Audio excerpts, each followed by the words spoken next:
OBC সংরক্ষণ নিয়ে যে রায় দেওয়া হয়েছে হাইকোর্টের ডিভিশন বেঞ্চ থেকে, সেই রায়ের বিরুদ্ধে সুপ্রিম কোর্টে যেতে ছুটির দিনেও প্রস্তুতি দেখা গেল নবান্নের। এছাড়াও এই যে ওবিসি সংরক্ষণের যে রায়, এই নিয়ে মুখ্যমন্ত্রী মমতা বন্দ্যোপাধ্যায়ের ঘোষণা যে গরমের ছুটির শেষে কিন্তু তারা সুপ্রিম কোর্টে অবশ্যই যাবে। আমরা এ বিষয়ে বিস্তারিতভাবে জানবো। তার আগে dear viewers, welcome to my channel. আপনারা যারা আমার চ্যানেলে নতুন, তারা অবশ্যই চ্যানেলটিকে সাবস্ক্রাইব করে পাশে থাকা বেল আইকনটা ক্লিক করে রাখবেন, যাতে এই ধরনের খবর সবচেয়ে তাড়াতাড়ি আপনাদের কাছে পৌঁছে যায়। তো এই ভিডিওতে আমরা আলোচনা করব যে আদালতে গরমের ছুটি শেষ হলেই ওবিসি সংরক্ষণ নিয়ে যে কলকাতা হাইকোর্টের যে রায়, সেই রায়কে চ্যালেঞ্জ করে উচ্চ আদালতে যাওয়ার কথা ঘোষণা করলেন মুখ্যমন্ত্রী মমতা বন্দ্যোপাধ্যায়। প্রয়োজনে যদি কোনো বিধি বদল করতে হয়, তাও করার ইঙ্গিত দিয়েছেন রাজ্যের মুখ্যমন্ত্রী তথা তৃণমূল নেত্রী। 2010-এর পর থেকে রাজ্যে ইস্যু করা সব ওবিসি সার্টিফিকেট বাতিল করার যে রায় বুধবার দেওয়া হয়েছে হাইকোর্টে, তারপরেই মুখ্যমন্ত্রী জানিয়েছিলেন যে তিনি এই রায়ের সঙ্গে সহমত নন।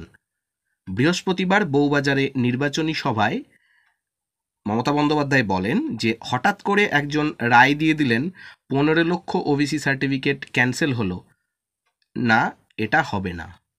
সার্টিফিকেট থাকবে। এখন কোর্টে গরমের ছুটি চলছে, ছুটি শেষ হয়ে গেলে আমরা উচ্চ আদালতে যাব। আমরা জানি নিয়ম কি করে করতে হয়, নিয়ম কি করে চেঞ্জ করতে হয়। এদিকে এসএসসির যে 2016 প্যানেল খারিজের প্রসঙ্গ টেনে মমতা বন্দ্যোপাধ্যায় বলেন, কেন নির্বাচনের সময়ে 26,000 ছেলেমেয়ের চাকরি খেয়ে নিতে হলো। মানুষ যদি বিপদে পড়ে আমাকে জানায়, আমি 24 ঘন্টা তাদের সঙ্গে থাকব। সেদিন আমি বলেছিলাম এটা আমি হতে দেব না। আমরা কৃতজ্ঞ সুপ্রিম কোর্টের কাছে। তিনি যে ঘর গুছিয়ে রাখতে চাইছেন, সেই বার্তাও দিয়েছেন রাজ্যের মুখ্যমন্ত্রী। তার ইঙ্গিতপূর্ণ মন্তব্য যে আপনি এতে খেলছেন, আমি বিতে খেলবো। আপনি শীতে খেলার চেষ্টা করলে আমি জেডে খেলে আপনাকে দেখিয়ে দেব। এইভাবে ভাগাভাগি করবেন না। ওবিসির মধ্যে তো সবাই আছে, হিন্দু আছে, মুসলিম আছে, তপশিলি আছে, আদিবাসী আছে, সবাই আছে, সবাই থাকবে। হাইকোর্টের রায় নিয়ে সরব হয়েছেন অভিষেক বন্দ্যোপাধ্যায়ও। ভাঙড়ে তৃণমূলের নির্বাচনী সভায় অভিষেক বলেন যে হাইকোর্টের অর্ডারে সংখ্যালঘুদের সঙ্গে একাধিক তপশিলি গোষ্ঠীর যে ওবিসি সংরক্ষণ, সেটা কেড়ে নেওয়া হয়েছে। বিচারপতি তপব্রত চক্রবর্তী ও বিচারপতি রাজাশেখর মান্তার বেঞ্চের কথা উল্লেখ না করে অভিষেকবাবুর মন্তব্য, যে বিচারপতি শুভেন্দু অধিকারীকে রক্ষা কবচ দিয়েছিলেন, তার বেঞ্চই সংখ্যালঘু ও তপশিলীদের সংরক্ষণ কেড়ে নিয়েছে। এটা কিন্তু কাকতালীয় হতে পারে না।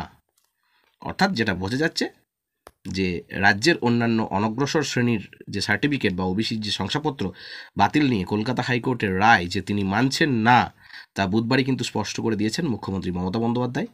এবং বৃহস্পতিবার সরকারি ছুটির দিনেই এই রায়ের জবাবে সুপ্রিম কোর্টে যাওয়ার যে প্রস্তুতি, সেটা কিন্তু শুরু করে দিয়েছে নবান্ন। সূত্রের খবর যে ইতিমধ্যেই আইনজীবীদের সঙ্গে কথা বলে প্রশাসনের সর্বোচ্চ স্তর থেকে যত দ্রুত সম্ভব সুপ্রিম কোর্টের দ্বারস্থ হতে নির্দেশ দেওয়া হয়েছে, এবং যতদিন পর্যন্ত এর মীমাংসা না হচ্ছে ততদিন পর্যন্ত নিয়োগ থেকে নতুন বৃত্তি প্রায় সব ক্ষেত্রেই সমস্যা তৈরি হলো বলে মনে করছেন অভিজ্ঞ আধিকারিকদের অনেকে। তবে শংসাপত্র দিতে তাড়াহুড়োর কারণেই এই সমস্যা হলো কিনা তা নিয়েও কিন্তু চর্চা শুরু হয়েছে প্রশাসনের অন্দরেই।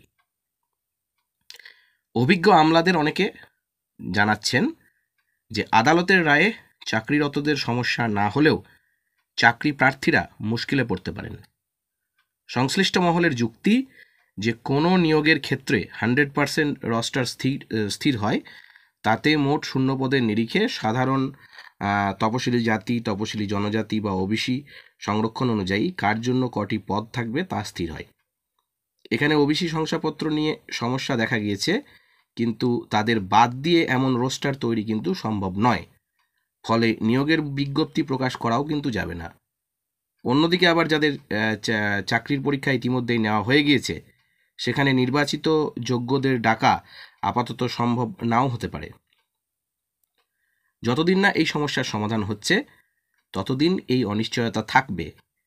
প্রশাসনের এক কর্তার কথায় রাজ্য সুপ্রিম কোর্টের দ্বারস্থ হতে চলেছে, কিন্তু সেখান থেকে ন্যূনতম স্থগিতাদেশ পাওয়া না গেলে সমস্যাই থেকে যাবে। আবার এই কারণে ওবিসি তালিকাভুক্ত বহু পড়ুয়াকে নানা সুযোগ সুবিধা থেকে বঞ্চিত হতে হবে বলে জানাচ্ছে শিক্ষা দপ্তর। দপ্তরের এক কর্তা তিনি জানাচ্ছেন যে স্কুলে ভর্তির ক্ষেত্রে ওবিসি তালিকাভুক্ত পড়ুয়ার নম্বরের ক্ষেত্রে তারা ছাড় পায়। সরকারের বেশ কিছু বৃত্তি পরীক্ষাতেও ছাড় পায় ছাত্রছাত্রীরা। আপাতত সেই ছাড় তারা কিন্তু পাবে না। এমনকি সরকার থেকে যখন নতুন চাকরির বিজ্ঞাপন দেওয়া হবে তখনও তাদের নম্বরের ছাড়ের সুবিধা দেওয়া যাবে না। মিত্র ইনস্টিটিউশন ভবানীপুর শাখার প্রধান শিক্ষক রাজা দে তিনি বলেছেন যে স্কুলে প্রথম শ্রেণী, পঞ্চম শ্রেণী, ষষ্ঠ শ্রেণীতে প্রচুর পড়ুয়া ভর্তি হয়। এইসব শ্রেণীগুলিতে ওবিসি তালিকাভুক্তদের ভর্তির ক্ষেত্রে ছাড় দেওয়া হয়। মাধ্যমিক পাশ করে যারা 11-এ ভর্তির ক্ষেত্রেও নম্বরে কিন্তু ছাড় দেওয়া হয় তাদের। এই পড়ুয়াদের প্রায় সবারই 2012 সালের পরের ওবিসি সার্টিফিকেট রয়েছে। রাজ্য সরকার Swami Vivekananda merits and means সহ বেশ কিছু যে স্কলারশিপ দিচ্ছে তাতে নম্বরের ছাড় পেতে ওবিসি তালিকাভুক্ত পড়ুয়ারা কিন্তু আবেদন করতো বা তারা ছাড় পেত। দুয়ারে সরকারে গত প্রায় যে 8টি কর্মসূচি সেখানেও কিন্তু বিপুল সংখ্যক আবেদনকারীকে এসসি এসটির পাশাপাশি ওবিসি শংসাপত্র পেতে আবেদন করতে দেখা গেছে। এখন আদালতের রায়ে সবটাই সমস্যার আওতায় চলে এলো বলেই মনে করছেন রাজ্য প্রশাসনের আধিকারিকদের একটা বিরাট অংশ। আগামী দিনে কি হতে চলেছে সে বিষয়ে অবশ্যই আমাদের নজর থাকবে। তো এই ভিডিওতে আমরা আলোচনা করলাম যে আগামী দিনে বা যারা ক্যান্ডিডেট রয়েছে তাদের কি হতে চলেছে। ভবিষ্যতে খবরের দিকে অবশ্যই নজর থাকবে। ভালো থাকুন, সুস্থ থাকুন, ধন্যবাদ।